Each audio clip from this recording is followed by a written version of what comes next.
మనల్ని ఎవరైనా డిస్టర్బ్ చేస్తున్నారంటే వారి మాటల్లో, చూసే చూపుల్లో ఏదో తేడా కనిపిస్తుంది. ఇంతకు ముందెప్పుడు చూపుల్లో కానీ మాటల్లో కానీ తేడా కనిపించకుండా ఇప్పుడు కనిపిస్తుందంటే ఏదో తేడా ఉన్నట్లే కన్ఫామ్ మిత్రమా. మనసులో ఏదో ఉంచుకొని మాట్లాడుతున్నా అనుమానం వస్తుందంటే అది నిజంగా తేడానే. మనం ఎప్పుడూ మన కంట్రోల్లోనే ఉండాలి. మనల్ని మరొకరు కంట్రోల్ చేయకూడదు, ఆ ఛాన్స్ కూడా ఇవ్వకూడదు. ఒక మనసుని చదవాలి అంటే ఆ మనిషి కళ్ళను చూస్తే చాలని పెద్దవారు చెప్తుంటారు.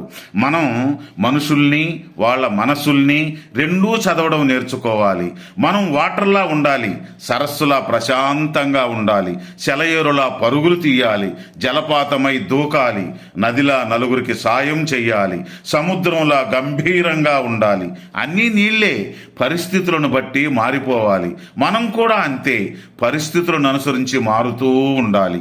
కానీ మనం మనలాగే